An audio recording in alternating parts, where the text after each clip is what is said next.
The Buffalo Park Foundation has finally found a new home in the Wainwright Hotel. The building has been a landmark in the town since 1929, and the new owners are committed to preserving the historical significance of the building.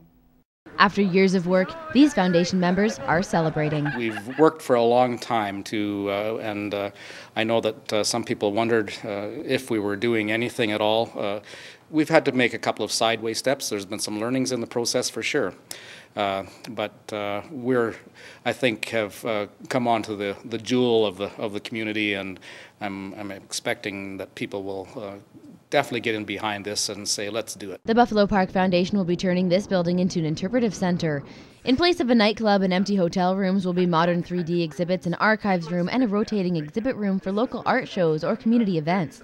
Officials say as a provincially designated heritage site, it's the perfect location to showcase prairie culture. It gives it that status that has been recognized by the province, and it will preserve certain aspects and characteristics of the building. The building was owned by the Ford family. Here they run JD's Saloon. After much thought, they decided to turn the building over and relocate in November. We're not utilizing the whole building, only part of it, and it's such a beautiful old building that it needs to be admired more than what we're doing with it here. The Society says the building was a prime location. It's been a fixture on Main Street since 1930 after a rebuild due to a fire in 1929. This is a perfect fit, having this historical building come available for us to purchase, and then being able to take a historic building and reuse it for a different purpose. Right now, Buffalo Park Foundation runs programs out of the Wainwright Museum, but due to space, they have limited options. They're already working on future projects and tourism programs to host school field trips and seniors outings. I see it as an economic growth for our town here. I see tours being run out of the building.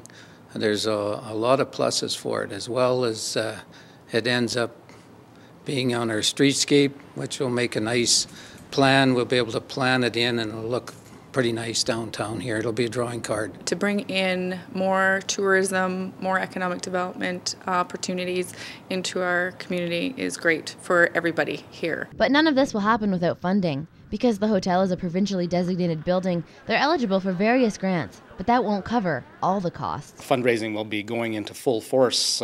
We certainly have done a lot of work and have plans as to what we're going to do. The group is still working on an annual operations budget. We have ideas.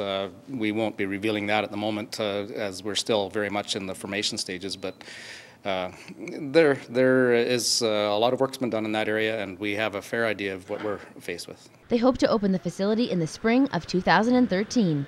The dream is to preserve history, promote economic development, and educate the public. Our hope is that it will be a hub for the region, and so it will not only benefit the residents of Wainwright, but it will point to other parts in the region and hopefully have archival materials that will preserve the histories and the stories of the region. That's all the time we have for this week. If you have a comment or question about the show, feel free to email us at the address on your screen. I'm Whitney Stinson, and we'll see you around the region.